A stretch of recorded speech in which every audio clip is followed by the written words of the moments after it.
Essentially two countries, and they're telling two entirely different stories.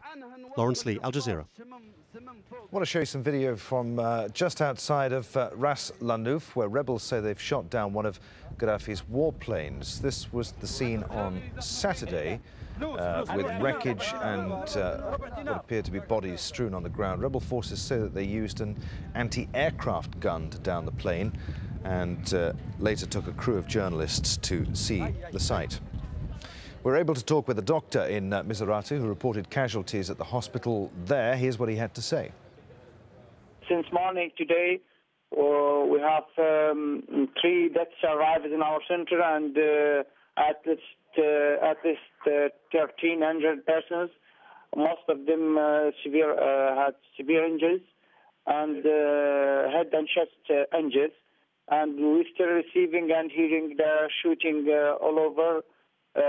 Even around the hospital. We are impartial, but we have to treat everybody. We need the drugs. We need anesthetic drugs. We need emergency sets.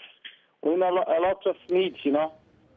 In the capital, Tripoli, heavy machine gun fire was heard at dawn on Sunday. Now, where it came from is unclear. The government claims that it was in celebration at the supposed end of the war. Al Jazeera's Anita McNaught is in the capital. There's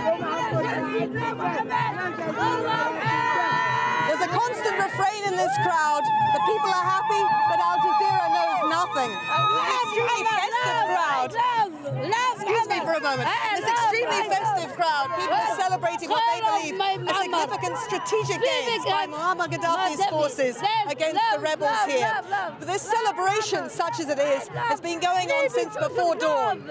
Before dawn, the sound of gunfire across the city. They're telling us that gunfire was merely in celebration. And it's true, they're both firing automatic rifles here and they're letting off volleys from anti-aircraft batteries near the port. That is government forces, but the sound of gunfire through the city has been echoing for hours now.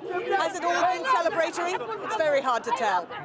Rebels in eastern Libya have captured at least 4 British citizens in the Libyan city of Benghazi.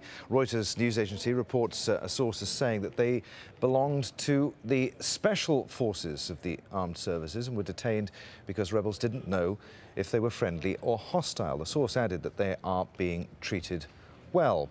Let's get more on this now from Al Jazeera's Rory Challens, who joins us now live from London. Rory, this is quite a bizarre story. What do we know about it? Well, the information around it is still pretty murky, but what's thought is that this was a special forces team, British SAS soldiers who were escorting a diplomat into rebel territory in the east of Libya, and that they were captured by opposition forces somewhere around the region outside of Benghazi, and then taken into that city where they're being held at the moment. Now, the Reuters news agency has heard from some sources within the rebel movement who are saying that, yes, they have these men and they're in safe hands and they are being looked after. Now, the British government has, perhaps unsurprisingly, been quite tight-lipped about this. It doesn't comment, really, ever on British Special Forces operations, at least until after they've been completed. Now, both the Defence Minister and the Foreign Minister did speak earlier on today, basically only to confirm that there was a British small diplomatic mission in Benghazi, that they were still in contact with that team, and apart from that, they had no real further comment to make on it. And if it turns out that these were indeed British Special Forces, is that an embarrassment for the British government? Yes, I think it will be. I mean, primarily it will be an embarrassment for the SAS themselves, because the SAS is held up to be the most exactingly trained and disciplined special forces unit in the world. So that they would allow themselves to be taken captive by rebels, if it does turn out to be true, will be very humiliating for the SAS, and the officers in question, the soldiers in question, when they return, probably won't be covered with very much glory at all. It's quite embarrassing for the British government as well, because the rebels have said look, if you wanted to come and speak to us, why didn't you let us know that you were sending this team and do it in a slightly less cloak and dagger way? This has backfired really on both the British government. It also doesn't look very good either for the rebels, because if the British government is stretching out a hand of diplomatic friendship to them, trying to contact to them, it looks like the rebels essentially have just bitten that hand, which probably doesn't look too good for them either. Rory, many thanks. Rory Channels reporting live there from London. In Yemen, at least 47 pro-democracy protesters have been wounded in clashes with government loyalists. The fighting happened in Ib city, south of the capital Sana'a. Witnesses said that they heard gunfire and saw government supporters wielding batons and throwing stones. The protesters had been gathered in the city for more than a week. Let's get more on this incident now from our correspondent Hashim Al-Habara, who joins us live now from Sana'a. So what sparked all this off? It started when there was a gathering of anti-government protesters in the province of Eb, marching and chanting slogans against Ali Abdullah Saleh, president of Yemen, asking him to leave when they were attacked by government loyalists.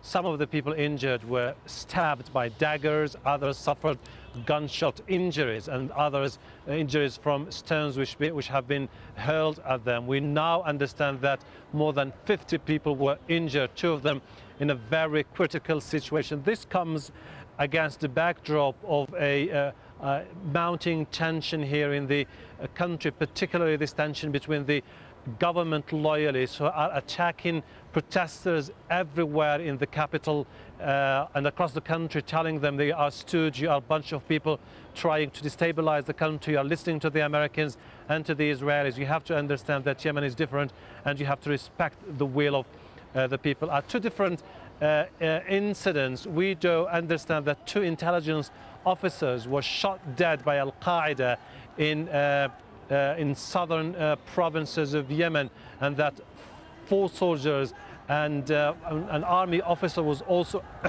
killed in an ambush in the province of